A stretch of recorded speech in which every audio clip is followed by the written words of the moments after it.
Hi, I'm Bakhtiar Sanov and welcome to AnewZ. Let's see the top stories shaping our world. US President Donald Trump has announced plans to increase tariffs on steel and aluminum imports to 50%. Flooding in Nigeria's Niger state has killed 151 people and forced several thousand from their home. The second Global Islamic Economy Summit kicks off in Istanbul. The Turkish leader calls for stronger Islamic trade ties.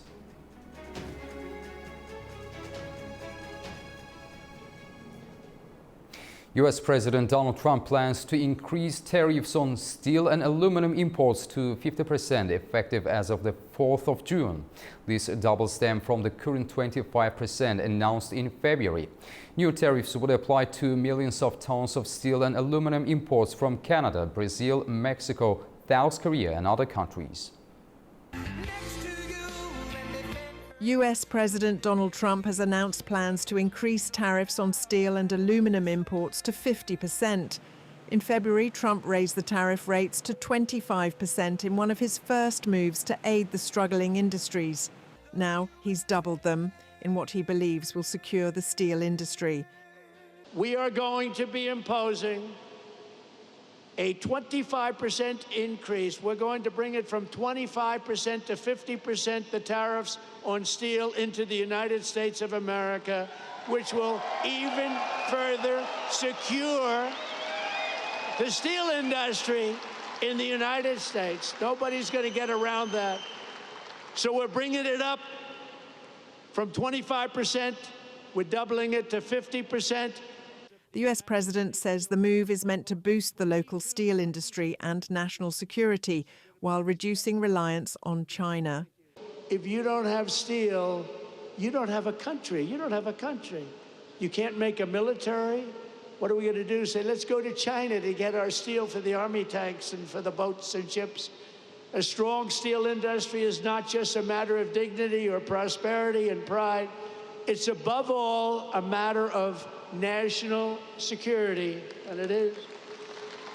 In a post on social media, Trump said that the higher tariff rate would take effect on June 4th. The tariffs would apply to millions of tons of steel and aluminum imports from Canada, Brazil, Mexico, South Korea, and other countries that had been entering the US duty-free. Canada's Chamber of Commerce has denounced the tariff hike, calling it antithetical to North American economic security. Australia, a key US security ally in the Indo-Pacific, also condemned the tariff increase, saying it is unjust, and vowed to advocate strongly for the removal of the tariffs. The European Union voiced strong regret over Trump's decision and warned that such a move would add uncertainty to the global economy. Trump's tariff announcement came as he promoted the pending $14.9 billion acquisition of America's biggest steel manufacturer, US Steel, by Japan's Nippon Steel, a move he believes will preserve American steel jobs. The doubling of steel and aluminum levies intensifies Trump's global trade war and came just hours after he accused China of violating an agreement with the US to mutually roll back tariffs and trade restrictions for critical minerals. To explore the broader political implications of this announcement for US foreign relations, alliance dynamics and global trade governance, we are joined by Felipe Fernandes, a political scientist based in Matosinhos, Portugal. Felipe, welcome and thank you very much for joining us. Thank you very much. Felipe, how do you interpret the political timing of this tariff hike? What message does this send to key allies like Canada and South Korea? Yes, so there are two aspects of it that we need to understand. So first and foremost, we will have midterms elections in the US during next year in 2026. So this is a clear appeal to the political base that is standing and promoting the MAGA agenda, the America First agenda.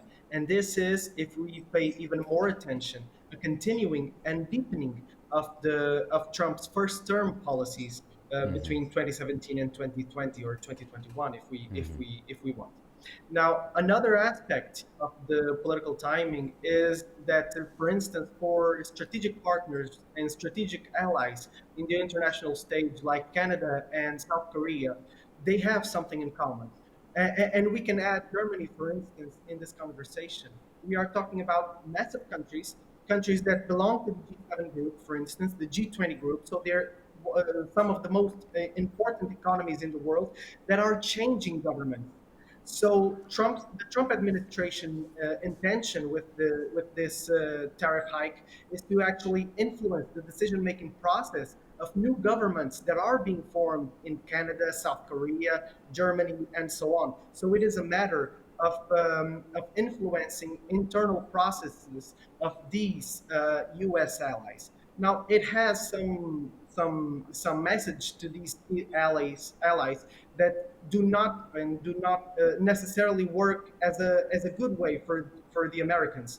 We can see it, for instance, that Canadian polls, election polls, I mean, they were very interesting for a new government, possibly more friendly to the Trump administration, and these tariffs have played out a different outcome than Trump expected. So, with key allies understanding that they are feeling that they are being directly targeted, you can have some more economic strains to these countries because of the American tariffs, and these countries, these allies, could try to seek closer trades among themselves without the U.S. And we can see it once again being done so between Canada and South Korea, for instance.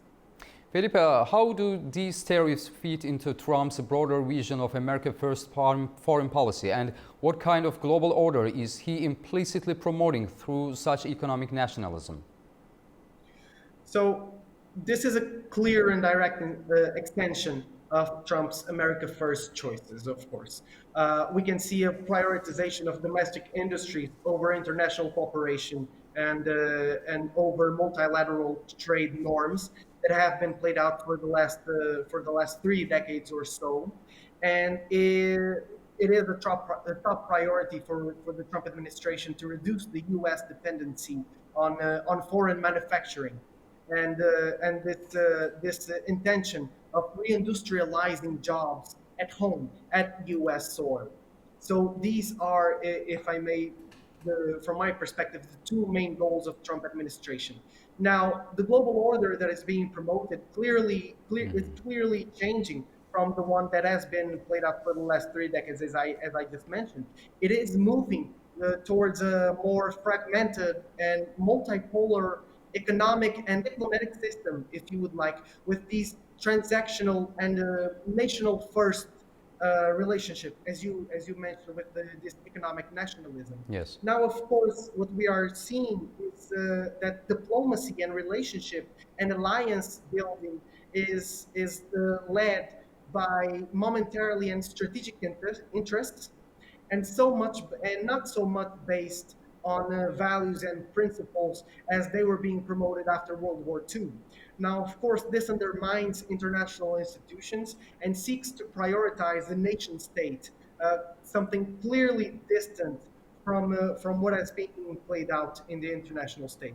In your opinion, how might affected countries respond politically? Are we likely to see retaliatory actions that extend beyond economics, perhaps even in international institutions or diplomatic settings? Yes, of course. This one is the issue that concerns me the most, if you'd like. So we have countries that are expected to impose their own tariffs on U.S. key exports. We see countries advocating for this larger diversification of partnerships, even within EU member states, like Spain, for instance, that says that the Spanish Prime Minister says that EU member states should seek to deepen their economic relationship with China instead of the US. And this is a very different landscape, completely different landscape from the one that we witnessed 10 to 15 years ago. And you see more and more allies promoting narratives of US unreliability and unpredictability in the international stage. This, of course, influences the U.S. influence, the U.S. Scope of influence in the multilateral order and within international institutions. And this could play a major blow, diplomatically speaking, to the U.S. because it makes the U.S. a less reliable ally. Because once these tariffs start to have internal impact in each country's economic and political stage, you could see that the U.S. will most likely lose support exactly in the international stage, and that could lead to that multipolar world that I mentioned in the last question, if I'm not mistaken, and new countries can arise, not just because of their economic importance, but precisely because of their diplomatic reliability. Felipe Fernandez, thank you again for your insights and analysis. Thank you very much. Thank you. U.S. President Donald Trump says he believes an agreement is close on a Gaza ceasefire deal between Israel and Hamas.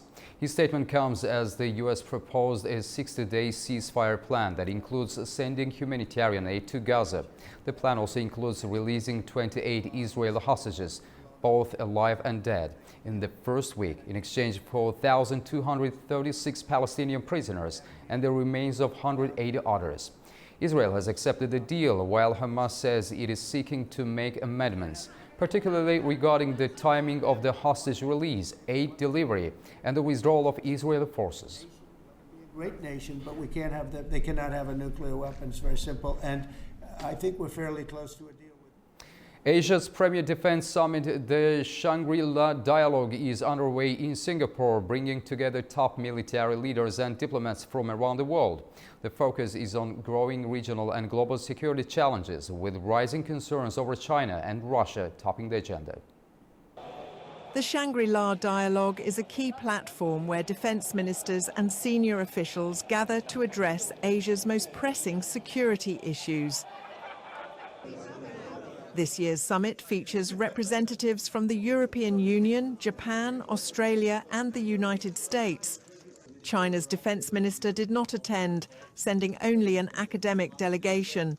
The summit discussions highlighted the intensifying global competition for resources and influence, with countries racing to enhance partnerships and defense capabilities. US Defense Secretary Pete Hegseth underlined that the Indo-Pacific region was a priority for the Trump administration. He has warned that China poses a serious and growing threat, urging Indo-Pacific nations to increase their defense spending. Facing these threats, we know that many countries are tempted by the idea of seeking both economic cooperation with China and defense cooperation with the United States. Now, that is a geographic necessity for many. The comments follow China's stated goal of ensuring its military is capable of taking Taiwan by force if necessary by 2027. Beijing accused Hegseth of making groundless accusations. European Commission Vice President Kaja Kallas called for stronger cooperation between Europe and Asia to counter China and Russia. She claimed that China is supporting Russia's war effort by providing the majority of its dual-use goods. Back in 2022, former Japanese Prime Minister Kishida warned from this stage that Ukraine today might be East Asia tomorrow. We are over 3 years into the war now. We speak in Europe that Ukraine's defense is our defense. But it is defense of our common security. We have to stop Russia in its tracks. If we don't, all we do is validate the claim that you can just take your neighbor's territory by force. Cybersecurity was a key focus at the summit, with officials stressing the need for greater public-private cooperation amid increasingly complex threats. Concerns were raised over destabilizing actions by certain states, especially as AI and machine learning heighten risks. China is lifting its ban on Japanese seafood imports, ending a month of trade restrictions imposed after the release of treated radioactive water from the Fukushima nuclear plant. The move signals a diplomatic thaw between the two nations, with new safety measures now in place. Our own Mahnur Maktoon brings us more from Beijing. China has announced that it plans to gradually resume seafood imports from Japan, lifting a ban that has been in place since August 2023. The ban was originally imposed in response to Japan's release of treated radioactive wastewater from the Fukushima nuclear power plant, a move that triggered strong opposition from Beijing and had severe implications for Japan's seafood export. The decision came after both countries reached a consensus on a framework to ensure food safety. Under the new agreement, Japan has committed to providing detailed documentation verifying the safety of its seafood products and providing proof that all its shipment is free of harmful radioactive substances. Japan will also register its seafood processing facilities with the Chinese authorities to enhance transparency and traceability.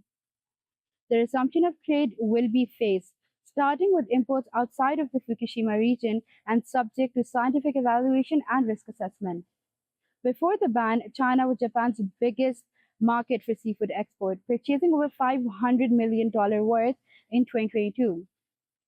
This development marks a step forward in bilateral relations and reflects the two countries' willingness to manage environmental and health concerns through dialogue and cooperation. Mahnur Maktoon, AnewZ, Beijing, China. A series of natural disasters has struck communities across Nigeria, India, Indonesia and Switzerland, leaving behind devastation, loss of life and widespread displacement. The death toll from severe flooding in Nigeria's Niger state has risen to at least 151 as recovery efforts continue in the town of Mokwa. Triggered by heavy overnight rainfall, the disaster has displaced more than 3,000 people and affected over 500 households. Water levels surged so high that rooftops were barely visible, forcing residents to navigate waist-deep waters through the devastation. In India, days of relentless rainfall have caused widespread flooding and landslides across several northeastern and northern regions. Cities like Guwahati have been heavily waterlogged, with roads and homes submerged, forcing residents to wade through knee-deep water or abandon their vehicles. In some areas, families were unable to evacuate due to challenging conditions. The downpour has triggered landslides, damaged homes and disrupted essential infrastructure. Authorities have reported multiple casualties and set up emergency shelters to assist affected communities. Search efforts are ongoing to find people still buried beneath the rubble after a rock collapse at a quarry in West Java, Indonesia. At least 10 people have been confirmed dead following the incident at the Gunung Kuda mining site, where heavy machinery was also trapped under debris. The latest satellite images show mud, destroyed structures and submerged homes in the Alpine village of Blatten following a massive glacier collapse in Switzerland's Lurchental Valley, which happened earlier this week. The rock and ice avalanche wiped out 90% of the village and blocked the Lonza River, forming a temporary lake. Fears of downstream flooding have led authorities to issue warnings and urge nearby communities like Gampel and Steg to prepare for possible evacuation. Thousands of Muslims have gathered for prayers at Mecca's Grand Mosque. This comes ahead of the Hajj pilgrimage scheduled to begin on June the 4th. Thousands of Muslims have gathered for prayers at Mecca's Grand Mosque ahead of the Hajj pilgrimage. The pilgrims have come from various countries in the world, with some visiting the holy Muslim site for the first time. They have expressed joy and gratitude for being able to perform the pilgrimage. I have wanted to come here for a long time to see the Kaaba. This is the first time I see it, and I am very, very, very happy that I am seeing the Kaaba. I am very, very happy and pleased. I asked God for it, and praise be to God, God has given it to me. Praise be to God. Hajj is an annual pilgrimage that draws millions of Muslims to the holy city of Mecca, where they carry out a series of sacred rituals first practiced by the Prophet Muhammad over 1,400 years ago. As the fifth pillar of Islam, it's a religious duty required once in a lifetime for every physically and financially able Muslim, representing the highest expression of Islamic faith, devotion, and global unity. The pilgrimage takes place during the 12th month of the Islamic lunar calendar, meaning its timing shifts each year in relation to the solar calendar. This year will take place from June 4th to June 9th. More than 1 million people have already travelled to Mecca.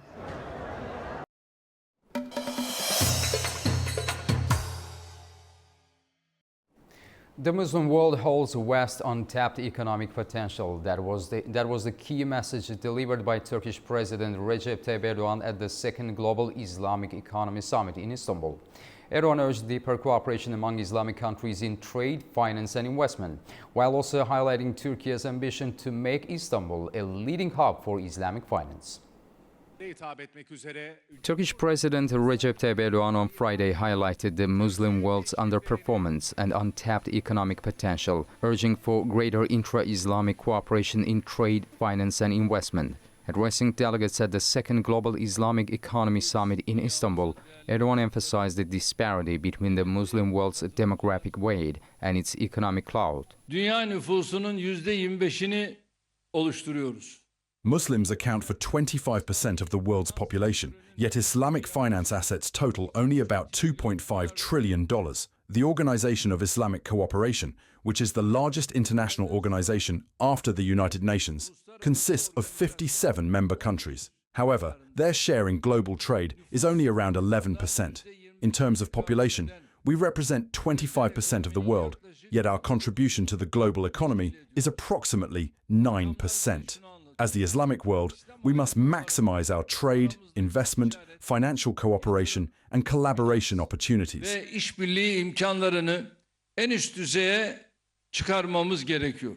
President Erdogan also highlighted Turkey's commitment to establishing Istanbul as a global Islamic finance hub, citing the Istanbul Financial Center initiative as a major step in that direction. Katılım finansın İstanbul merkezli olarak gelişip serpilmesine The collaborations we have initiated under the Istanbul Financial Center serve as a concrete testament to our efforts to integrate into the global economy while preserving our Islamic values. With the dedicated efforts of our institutions and authorities, I hope we can transform these advantages into lasting achievements. Kazanımlara tahvil edebilmeyi ümit ediyorum.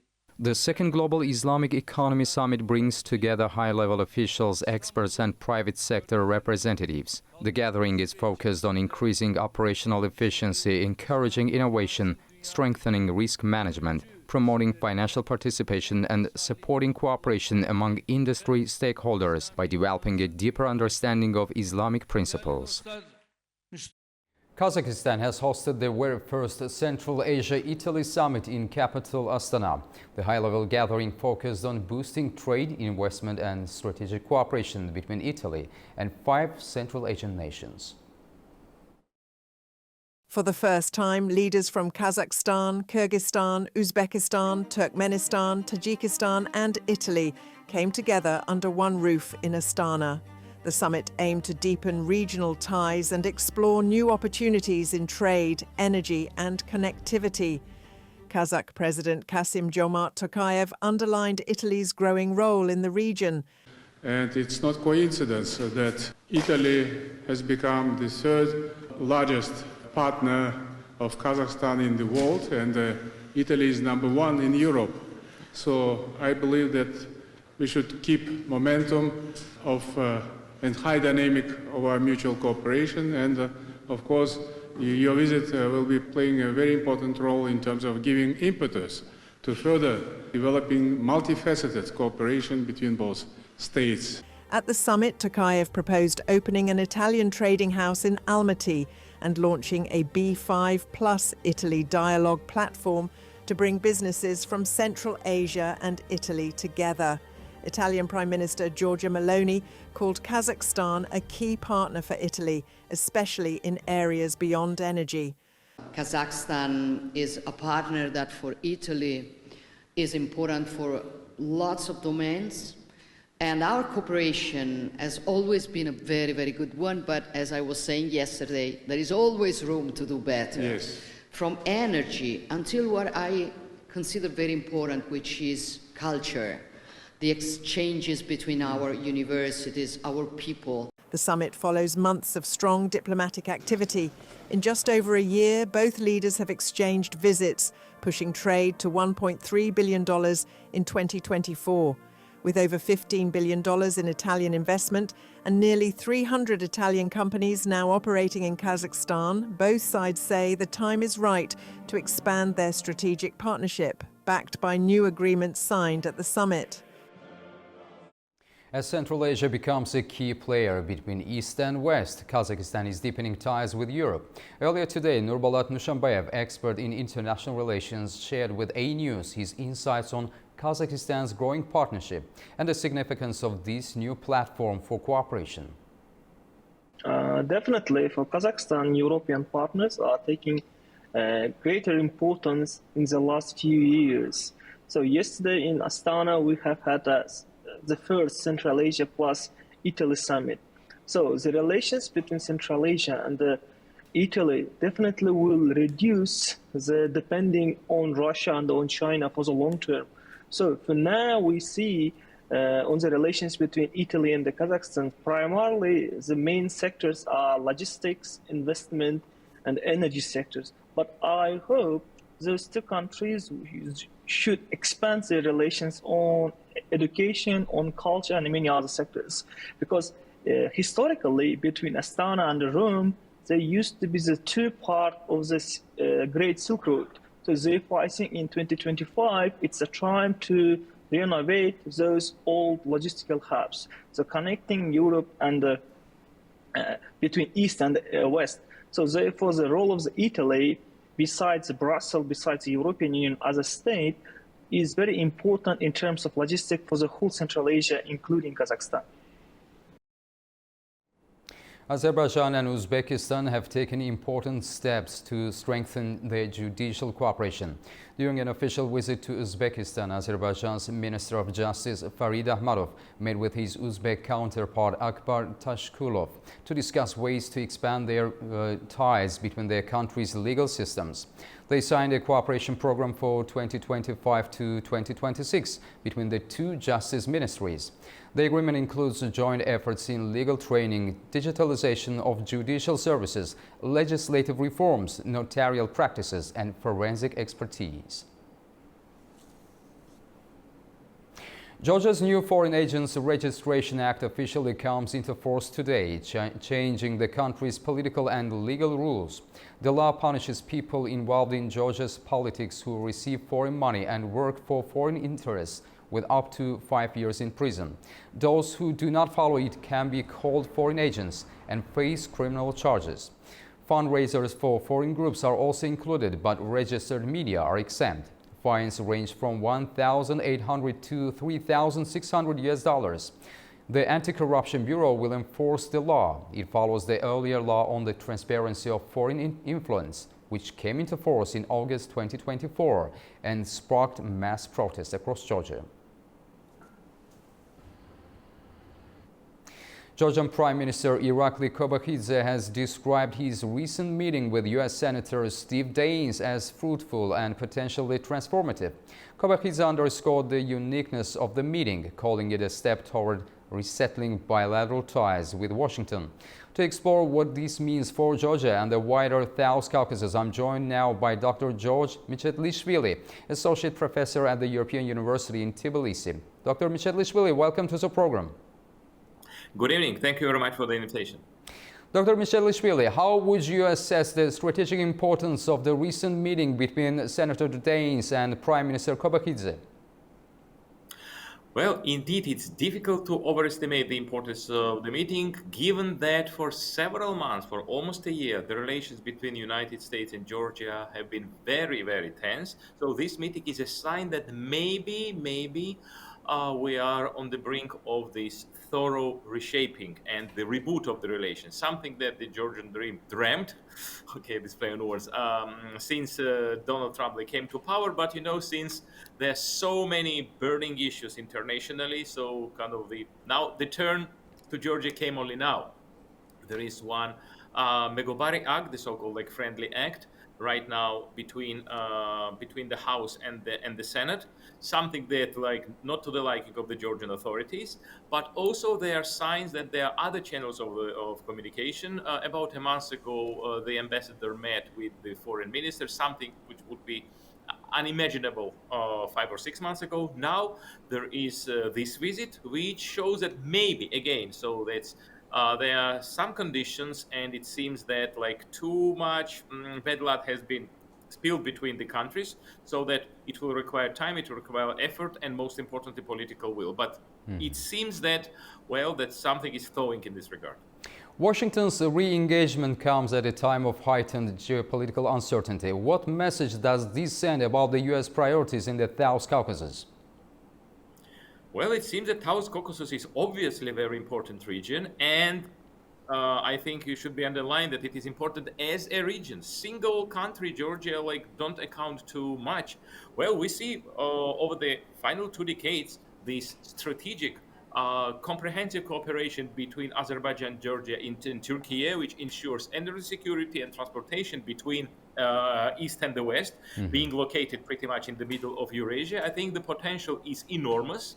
Add to this geopolitical tension and basically the new Cold War, which has been raging between United States and China, and you can see that they are all intertwined. South Caucasus will certainly play a very important role, and it is important that every country in the region is in this regard in the same boat, and the potential of the South Caucasus is used to the full. Senator Daines pointed to Georgia's potential to promote peace and prosperity in the region. In your view, what concrete steps can Georgia take through diplomacy, trade or connectivity to stabilize ties between Armenia and Azerbaijan? Well, Georgia, the country of less than 4 million people, cannot do much. It cannot be a thorough and bona fide, I would say, mediator, but it can provide a platform. It has very good sign that recently there was a meeting of the deputy foreign ministers. Also, there was a joint panel in Antalya of the Georgian, Armenian, and Azerbaijani foreign ministers. Of course, it is a huge amount of will in Georgia to contribute to do something positive in this regard, because Georgia stands to win a lot from this, from the peace agreement. I very much hope, as a Georgian citizen, first of all, less than a political scientist, that at some point, very close point, kind of this conflict will be part of history. And again, it will help enormously the region to develop its potential. Dr. George Michelishvili, thank you very much for your insights and for joining us today. Thank you very much. Thank you very much. Turkey is taking a significant step forward in its energy independence journey. The country's first ever floating natural gas production unit, Osman Gazi, has officially arrived at its new home in the Black Sea. Designed to double the nation's offshore gas production, the vessel marks a major milestone in Turkey's natural gas strategy. Turkey's first floating natural gas production unit, Osman Gazi, docked at Filios port in Zonguldak on the Black Sea coast on Saturday, marking a new era in the country's offshore energy capabilities. The vessel was dispatched on May 29th from the presidential Dolmabahce office in Istanbul during a high-profile ceremony commemorating the 572nd anniversary of the conquest of Istanbul. After passing through the strategic Istanbul Strait, Osman Gazi arrived at its deployment zone in the Black Sea, where it will play a critical role in ramping up national gas output. Once fully operational, the platform will have the capacity to process up to 10.5 million cubic meters of natural gas per day and deliver as much as 10 million cubic meters daily to onshore facilities. This boost will double Turkey's current natural gas production in the Black Sea, increasing total output to 20 million cubic meters per day. According to officials, the projected increase in production will be sufficient to meet the natural gas needs of approximately 8 million households across the country. Osman Gazi will operate at its designated site for 20 years. It's a massive structure, 298.5 meters long, 56 meters wide and 29.5 meters deep, and is designed to house 140 personnel on board. Preparatory work is ongoing with operations scheduled to begin by mid-2026. This move is seen as a key part of Turkey's long-term goal to reduce energy imports and strengthen its energy security through domestic resources. As Armenia and Azerbaijan edge closer to peace, AnewZ asked people in Yerevan, Tbilisi and Baku, how will peace between the two nations affect the region? In part 2 of our special report, citizens share their views on trade, trust and the road ahead. Watch it in our Caucasus Now program with Orkan Amashov. Across Armenia, Georgia and Azerbaijan, citizens are weighing the potential ripple effects of peace. Could it open doors to economic growth or bring new challenges? If Zangezur region is opened by Armenia, there will be many trade roads that will link Silk Road, one of the Central Asia, China, through Azerbaijan to Turkey and Europe, and both countries will benefit, Armenia and Azerbaijan.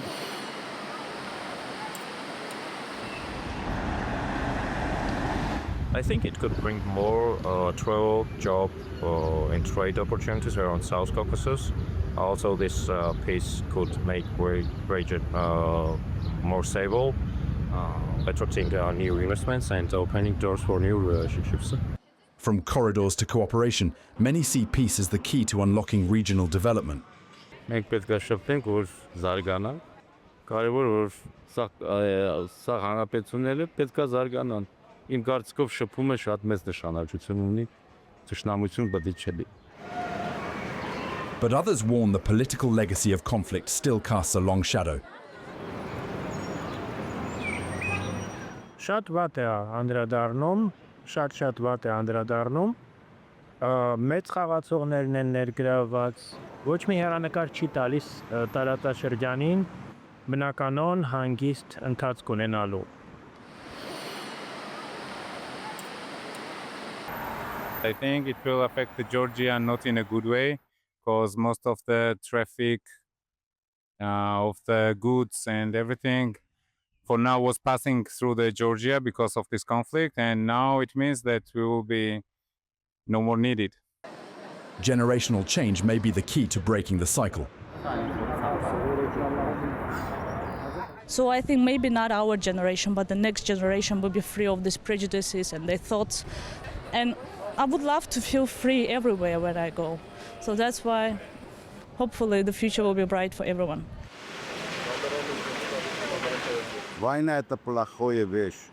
Շատ վատ բան է, շատ։ Ոչ մի սովորական ադրբեջանցի, ոչ մի սովորական հայ չի ուզում պատերազմ։ Even with disagreements, some things unite both sides.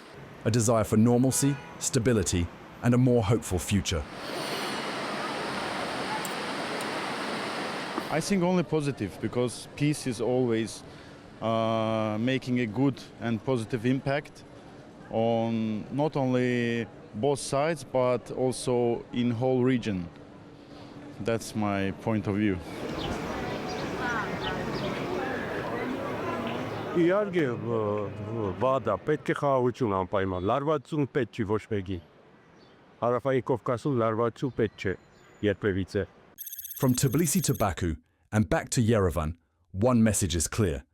The region's fate rests not only in treaties, but in trust, trade, and the shared will for change. That's all we have for now from Baku. Thank you for joining us and stay tuned to AnewZ.